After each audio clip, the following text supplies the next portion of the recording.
उस दूसरी सुराग रसानी की तरफ। मैं कह तो बैठा कि जी जब आप कहेंगे इसके ऊपर बात कर लेंगे हम। इसी दौरान इमरान खान की स्पीच लग गई।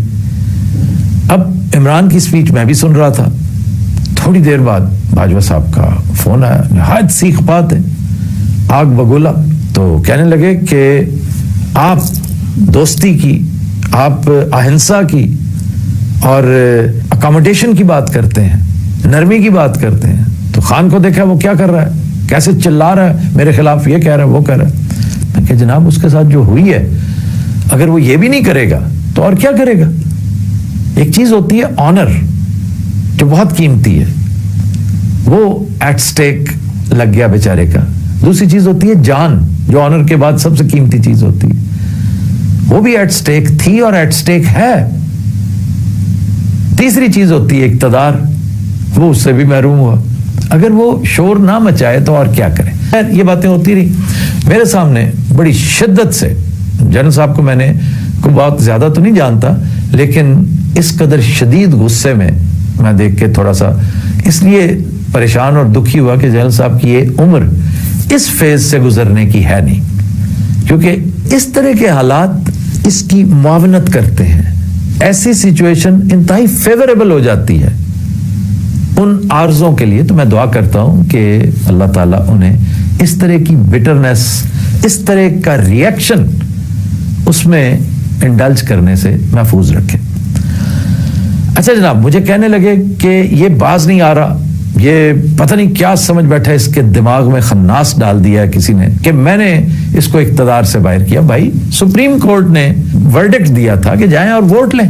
इस पर मेरी ख्वाहिश थी ये कहने की कि सुप्रीम कोर्ट को उस वक्त किसने खुलवाया था, सुप्रीम कोर्ट के मामलात क्या थे, बाहर प्रिजन वैन किसके ही मां पर आई थी और वो कौन था वाली बहस एक लंबी चौड़ी। लेकिन मैं उस वक्त I tried to be a very good listener और मुझे यही करना चाहिए था उस वक्त। तो चूंकि मैं उस वक्त इंटरव्यूअर था, मैं उस वक्त पार्टी ना था ना उस वक्त मुझे बनना चाहिए था। मैंने उनसे पूछा कि ये बात जो आप करने जा रहे हैं, क्योंकि मुझे भनक पड़ गई थी कान में, इंतहाई खतरनाक बात वो करना चाह रहे थे। मैंने कहा ये बात ऑफ द रिकॉर्ड है या आप रिकॉर्ड पे कहने लगे कि मैं ये बात चाह रहा हूं कि तुम इमरान तक पहुंचाओ। मैंने गुजारिश की कि जी मैं इस तरह तो कम्युनिकेट नहीं करूंगा, क्योंकि ये बैड टेस्ट में ये बात है और मैं नहीं पसंद करूंगा कि मैं उन तक ये बात लेकर जाऊं और उनके गोशगुजार करूं और मामलात को मजीद भड़काऊं।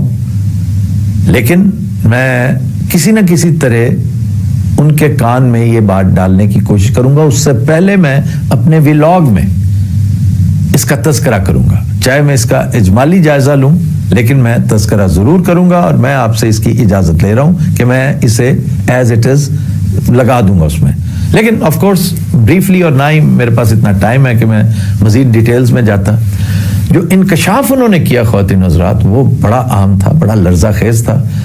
और लर्जा खेज इमरान के लिए नहीं, खुद जनरल बाजवा के लिए। कहते हैं कि मेरे पास ऐसी ऐसी टेप्स हैं कि जब ये मेरे पास आया करता था और मुझे कहता था कि आपने नवाज शरीफ को क्या शानदार शिकंजे में आपने फांसा है और अब आप इसको ये कर दें, अब आप इसको वो कर दें, तो मैं तो ये चीजें रिकॉर्ड करता था। अब मैंने कहा भी जैन साहब, ये बात आपने गौर किया है कि ये आपके कितने खिलाफ जाएगी? कहते मैं नहीं अब घबराता, मैं नहीं डरता। जिसका मतलब ये था कि वो बिल्कुल ही बहुत गुस्से की आखिरी स्टेज पे पहुंचे हुए थे, जिस पर मैंने बाकायदा अपने आज व्लॉग में उनके लिए दुआ की है कि ऐसी चीजें आपको बहुत परेशान कर सकती हैं। अल्टीमेटली अगर आप फिट हैं तो फिट रहें, इस एज में तो आपको रिस्क नहीं लेना चाहिए इस तरह के मामलात का।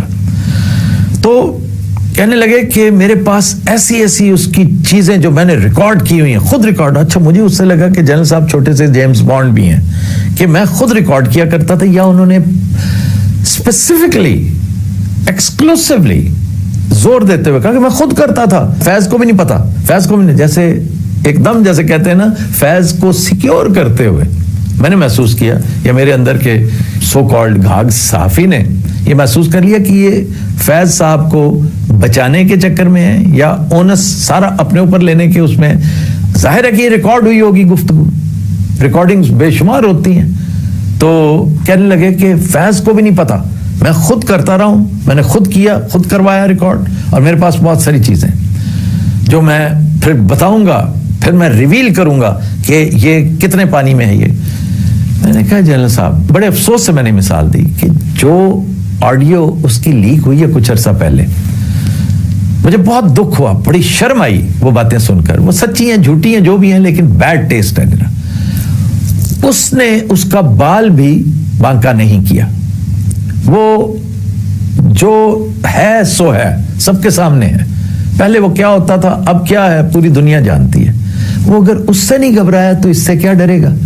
और दूसरा, मैंने फिर रिपीट करते हुए ने कहा कि इससे नुकसान उसका तो नहीं होगा, आपका बहुत होगा। आपका ही नहीं, आपके तमाम साथियों का होगा। कि अगर ये बात सही मान ली जाए तो इसका मतलब है उस बेचारे मासूम नवाज शरीफ को शिकंजे में आपने फंसाया था। आप एक तरह ये बता रहे हैं कि उसका कसूर ही कोई नहीं था। आखिर वो शोर मचा रहे हैं ना कि चंद जजेस ने और चंद जनरल्स ने मिलके नवाज शरीफ के साथ ये सारा सिलसिला किया और इमरान उसका बेनिफिशियरी है, तो इसका नेट रिजल्ट तो ये होगा।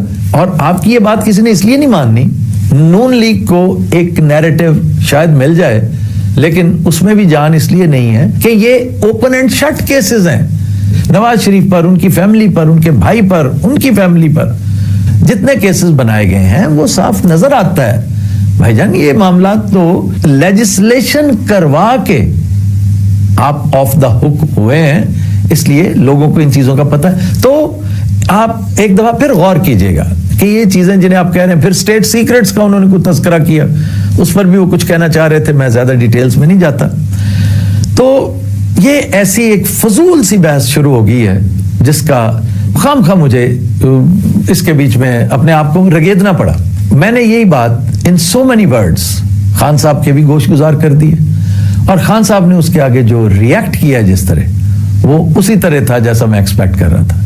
वो कहने लगे कि उसे कहो कि जितना ज्यादा और शोर मचाना चाहे मचा ले, अभी तो मैं उसके पीछे गया ही नहीं, अभी तो मैंने वो सारा सिलसिला किया ही नहीं। तो ये जो कुछ भी हो रहा है ना, ये आपको खामखा एक ऐसी जगह पे ले जाएगा जहां पर आप अपनी पोजीशन खुद कॉम्प्रोमाइज करेंगे।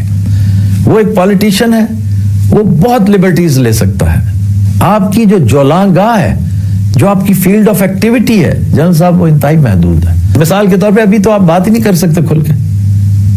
तो ये चीजें ऐसी हैं कि इनको ज़हन में रखते हुए आपको आग बगूला नहीं होना चाहिए, हिकमत से काम लेनी चाहिए, क्योंकि आप आर्च राइवल हैं इमरान खान का इस पूरी सिचुएशन में। इमरान आप पर को बहुत ज्यादा तवज्जो नहीं देता। उसकी actual political tug of war जो है ना, वो पीडीएम के साथ है, और वो अपनी सारी तवज्जो उन्हीं पर मरकूज रखना चाह रहा है। हाउएवर, आपकी उस बात ने, जिस तरह आपने ये लूज बात इधर मेरे साथ कर ली, यकीनन जावेद चौधरी के साथ भी कुछ ना कुछ तो किया होगा, क्योंकि you are not trained for a presser, a press talk.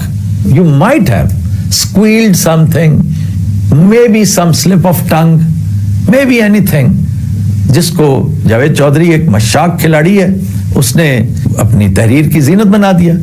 और इमरान अब एक मशाक सियासतदान बन चुका है, उसने फौरन पिक किया, उसकी पार्टी ने पिक किया, उसके नैरेटिव को इससे तकवीयत मिली। तो इन चीजों को जरा देख के मामला कीजिएगा, क्योंकि स्लिपरी स्लोप पे इमरान नहीं है, आप।